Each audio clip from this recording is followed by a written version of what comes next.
काफ़ी बिंदुओं पे आपको प्रेस नोट भी मिल जाएगा, सभी पे मिलेगा जो भी आपको चाहिए। जो प्रमुख बिंदु हैं मैं उसको एक दफे आप लोगों के बीच में रख देता हूँ। ये आवाज ठीक आ रही है, गूंज रही है? ठीक है।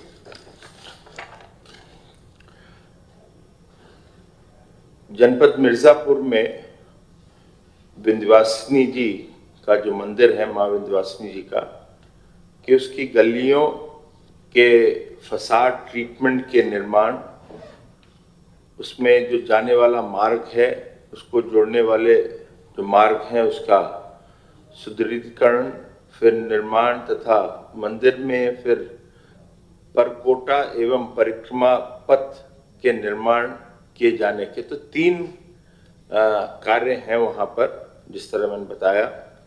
और ये सही है कि वहाँ पे कठिनाइयाँ होती हैं, तो मार्ग अच्छे होने चाहिए। काफ़ी वहाँ पे तोड़ रहे हैं तो उसका जो फसाड होता है उसके अंदर भी उसका ट्रीटमेंट या उसको और अच्छा बनाना चाहिए, क्योंकि इसको चौड़ीकरण भी कर रहे हैं।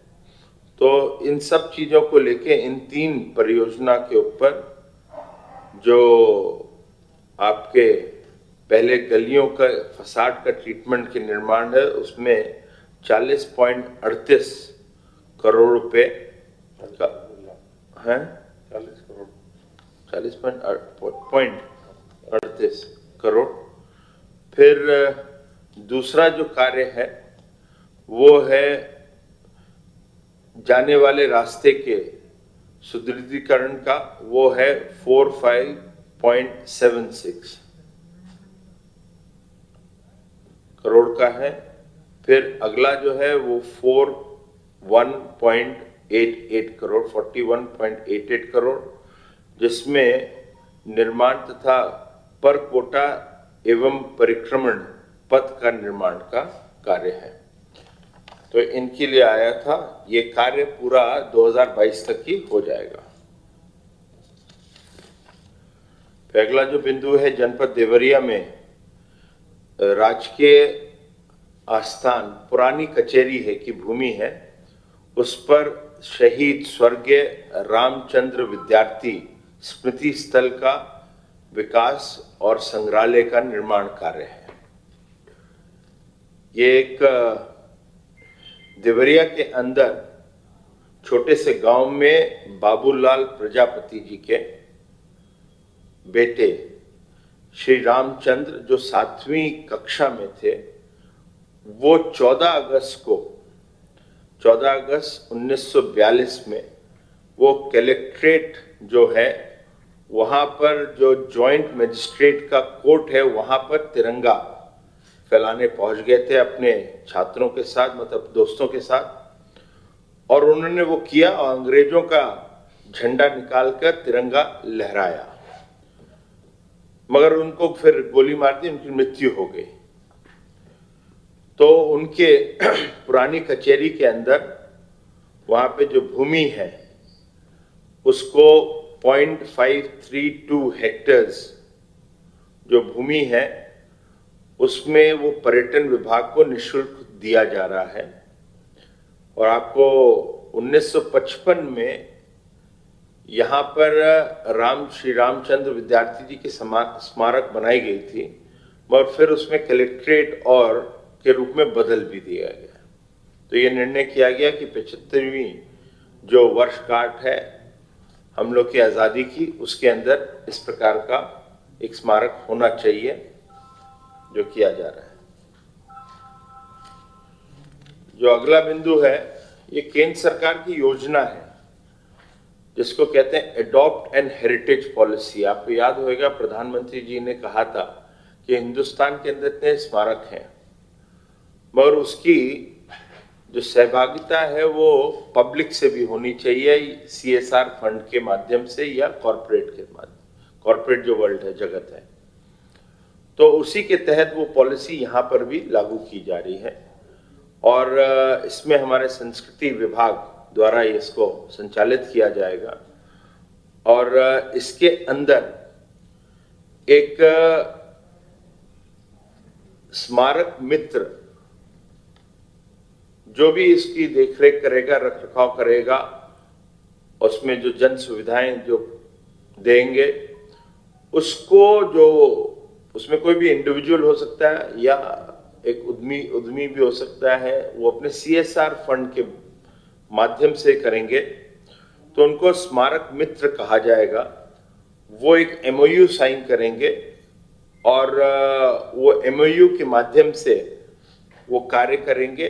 इसके अंदर संस्कृति विभाग और वहाँ के जिलाधिकारी रहेंगे इस MOU में, और जिलाधिकारी ही इसको फिर कार्य करवाएंगे। और इसके अंदर 11 ऐसे अभी स्मारक लिए जा रहे हैं जो आपको कहीं बोल या मैं छतर मंजिल एवं फरहत बख्श कोटी केसर बाग लखनऊ, फिर कोटी गुलिस्तान इरमत केसर बाग के अंदर है लखनऊ के अंदर, दर्शन विलास कोटी केसर बाग के अंदर है। इस प्रकार से हैं ये झांसी, वाराणसी, मिर्जापुर, मथुरा और लखनऊ के अंदर ये 11 स्थान लिए, जिसकी डिटेल आपको भी प्रेस नोट में दे दी जाएगी। एक महत्वपूर्ण योजना है क्योंकि हमारे मुख्यमंत्री जी हमेशा से इस पे बल दिया है कि जो इंटर स्टेट कनेक्टिविटी है, जिसके अंदर प्रयागराज से मेरठ हो, आगरा हो, लखनऊ से कहीं हो, गोरखपुर हो, ये सब वाराणसी हो, ये सब स्थानों को फ्लाइट के माध्यम से जोड़ना चाहिए। और इसके अंदर केंद्र सरकार की उड़ान 4.1 स्कीम आई थी, उसको फिर लागू किया जा रहा है, जिसके अंदर जो अनप्रॉफिटेबल पोर्शन, जिसको कहते हैं वायबिलिटी गैप फंडिंग, वो राज्य सरकार उसको उठाएगी 3 साल के लिए, जिससे कि ये जो इंटरस्टेट कनेक्टिविटी है उसमें कोई कठिनाई ना आए और फ्लाइट चलने लगे, लोगों को सुविधा मिले। उड़ान जो प्रधानमंत्री जी कहते हैं, जो चप्पल पहनता है वो भी हवाई जहाज में चढ़े।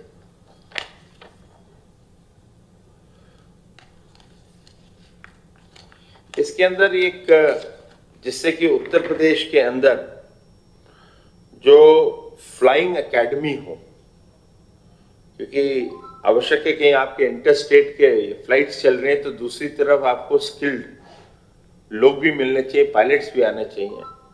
साथ ही साथ इसके लिए यहीं पे रिपेयर हो, कहीं छोटे एयरक्राफ्ट जो चलेंगे, तो इसके लिए ये 13 हम लोग के हवाई पट्टी हैं, जिसके अंदर ये एक स्कीम पहले भी आ चुकी है, ऐसा नहीं है, 2007 में भी आया था, मगर उसमें से जो संचालित है वो अभी अलीगढ़ के अंदर है, सुल्तानपुर, मेरठ, अयोध्या में है।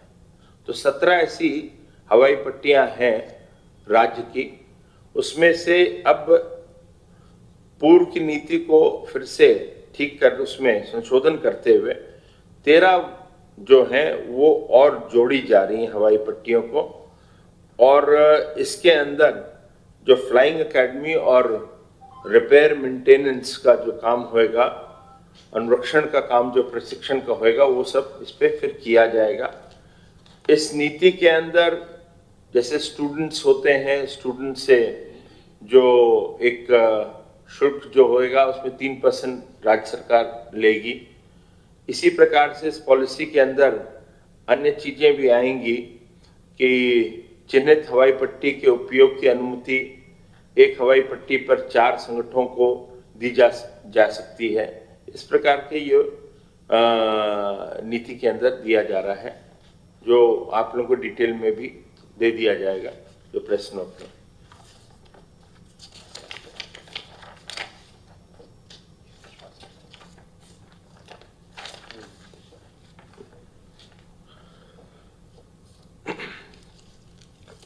फिर जो राष्ट्रीय राजधानी क्षेत्र है NCR में हम लोग रीजनल रैपिड ट्रांसपोर्ट सिस्टम जो दिल्ली से गाजियाबाद मेरठ कॉरिडोर जो बन रहा है, उसके अंदर कुछ परिवहन निगम की जो क्षेत्रीय कार्यशाला है, आवासीय कॉलोनी है, गेस्ट हाउस है, वो एक आ रहा है जिसमें कठिनाई हो रही है। तो इनको दूसरी जगह दी जा रही है, वो राजस्व विभाग दे रहा है। जनपद मेरठ के अंदर जो तहसील सरदना है, उसके अंदर उनके पास 3.6 हेक्टर है। उस 3.6 हेक्टर में से 3 एकड़ भूमि जो राजस्व विभाग की, वो दी जा रही है परिवहन विभाग को, और उनकी ली जा रही है जिससे कि ये कॉरिडोर जो बन रहा है उनको वो रास्ता मिल जाए कॉरिडोर बनाने के लिए।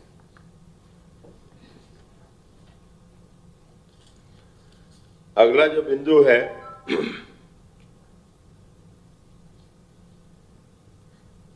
ये चालू वित्तीय वर्ष के लिए है, 21-22 से आगामी वित्तीय वर्षों हेतु बीज ग्राम योजना अंतर्गत गेहूं एवं धान के बीज पर अन्य केंद्रीय योजनाओं के, ये बेसिकली ये है और ये बहुत महत्वपूर्ण है। और हमारे मुख्यमंत्री जी और सरकार का हमेशा प्रयास रहता है कि नई बीज मिले किसानों को, जिससे उनका उत्पादन बढ़ सके और जो 1.5 गुना इनकम है उसमें भी वृद्धि हो उनकी वेग। तो इसके लिए केंद्र राज्य सरकार की 3-4 योजनाएं हैं, जो जिस प्रकार से राष्ट्रीय खाद्य सुरक्षा मिशन है, पूर्वी भारत में हरित क्रांति है, एकीकृत धान्य विकास कार्यक्रम है और बीज ग्राम योजना है। लेकिन सभी के अंदर, और बीज ग्राम को छोड़ के सभी के अंदर 50% सीमा है या 2,000 रुपए प्रति क्विंटल तक की उन लोगों को सब्सिडी उपलब्ध कराई जाती है। लेकिन जो बीज ग्राम योजना है उसमें केंद्र सरकार के माध्यम से 50% तो होती है, 2 भी कम होएगा। और उदाहरण के लिए गेहूं के अंदर 1750 रुपए प्रति क्विंटल होती है। तो एक बराबर हो, सामान्य हो, तो इसके लिए जैसे ये गेहूं के लिए है तो 250 प्रति क्विंटल दिया जाएगा राज्य सरकार के माध्यम से। उसी प्रकार से धान को जो बीज ग्राम योजना है उसमें 1600 प्रति क्विंटल ही दिया जाता है अनुदान, सब्सिडी। तो उसको राज्य सरकार 400 प्रति क्विंटल, तो इसका मतलब टॉप अप सब्सिडी राज्य सरकार इन योजनाओं पे देगी, जिससे कि वो 2000 के उस पे आ जाए। तो 50% या 2000 जो भी कम होएगा वो दिया जाएगा।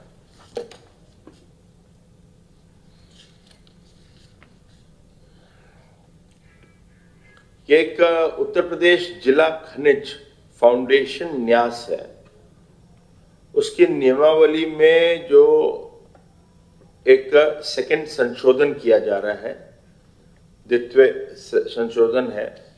इसमें अभी तक इस नियमावली के तहत न्यास का गठन एवं प्रबंधन की व्यवस्था थी, जिसमें शासी परिषद एवं प्रबंधन समिति है 2।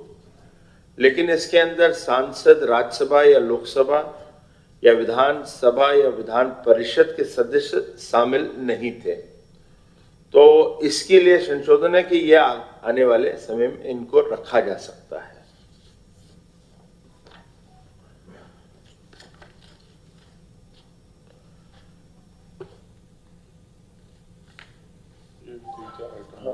मैं बताता, 1 2 3 2 और सर कंप्लीट कर।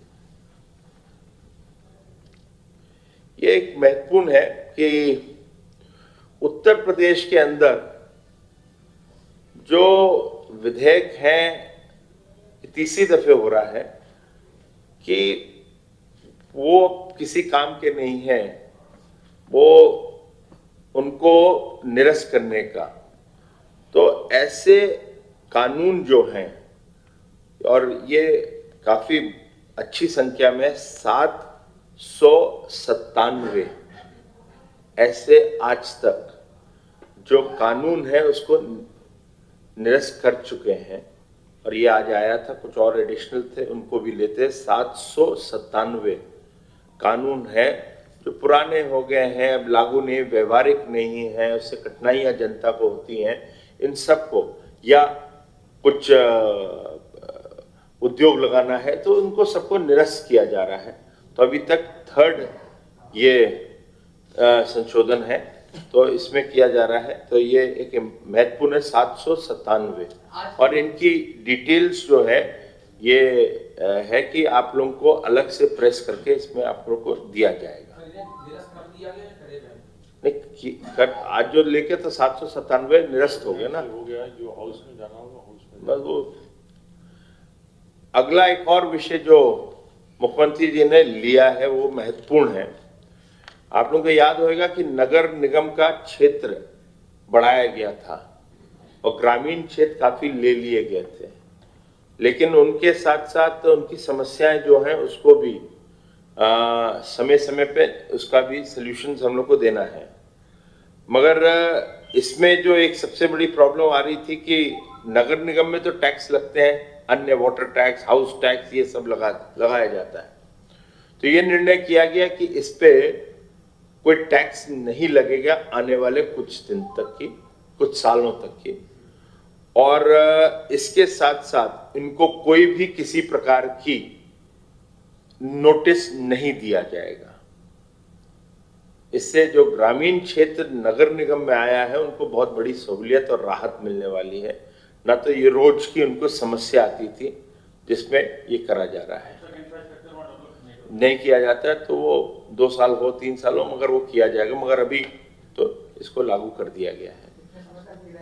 ये भी समय सीमा भी नहीं है, मगर अभी जब तक कि जो उन्होंने कहा उनके इंफ्रास्ट्रक्चर जो है निगम तक की वो सुविधाएं नहीं दी जाती, तो उन लोग को ये कोई ना तो होता था, हाउस टैक्स कर रहा था, वाटर टैक्स कर रहा था, बिजली का सब फर्क हो जाता है, तो वो सब अब नहीं किया जाएगा। ये बड़ा निर्णय है। एक और है जिसके अंदर वो जो एक FRBM होता है, केंद्र सरकार ने 15th फाइनेंस कमीशन के तहत 5 साल तक ये उसको एक्सटेंड किया था कि वो पहले 3% होता था, अब उसको 4% करा है। तो उसी तरह से उत्तर प्रदेश में भी 2021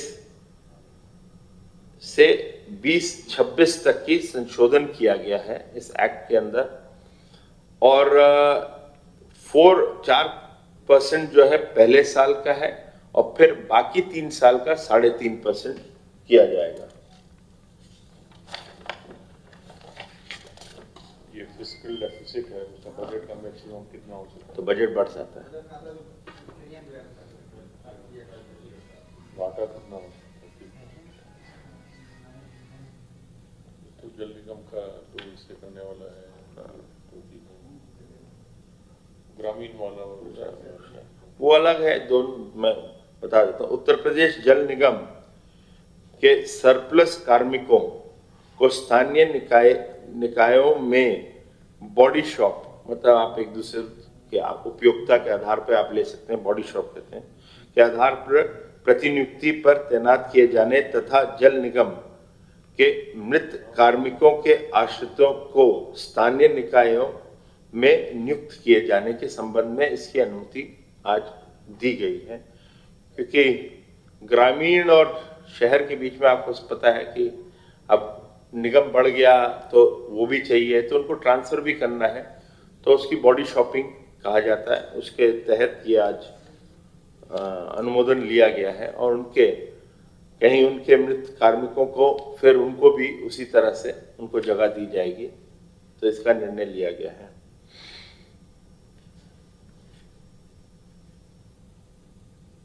इसी प्रकार से मलिन बस्तियों के अंदर एक सुधार और निपातन अधिनियम 1962 का था, उसको भी उसके अंदर भी संशोधन करते हुए नया जो है उसको लागू किया गया है कि वहीं के जो लोकल हैं, जो है उसमें कोई मल्टी स्टोरी बनाना है उसी को वहीं के लोकल लोगों को दिया जाए, उससे वो आप उसको डेवलप कर सकें और उनको एक वायबिलिटी के तहत आपको ट्रांसफ़र जो करना है, जिससे कि वो फंडिंग होगी तो उनको कुछ एक्स्ट्रा कुछ FIR है या ये चीज़ है या कुछ और जगह देके, जिससे कि वो वहीं के वहीं आपका उन लोग का वो हो जाए कि मलिन बस्ती का भी डेवलपमेंट होना चाहिए, क्योंकि मलिन बस्ती जो शहर के अंदर हैं उसकी काफ़ी कठिनाइयाँ आ रही हैं, तो उनको अच्छा डेवलपमेंट हो, तो इस दिशा में भी आज निर्णय लिया गया है।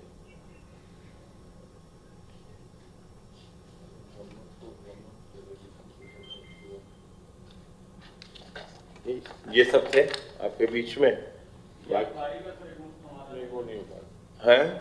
वो नहीं हुआ, उसको फिर से बना के उन्होंने ने वापस ले लिया था। तो उन्होंने कहा था कि अपर प्रमुख सचिव ने कि इसको थोड़ा सा फिगर्स गलत थे, उसको सही तरीके से रखेंगे। बहुत बहुत धन्यवाद, आप लोग को बहुत लेट बिठाया। 34 है, नहीं हुआ 35, तो उन्होंने विड्रॉ कर लिया था। मैंने आपको जो विशेष कुछ थे जो 3-4 और मैंने आपको उसी बिंदुओं को कवर किया है, इसीलिए वो सब कुछ और है नहीं, वो सब कुछ खास नहीं, कोई बात नहीं, मतलब सभी खास होते हैं मगर ये कहते हैं कि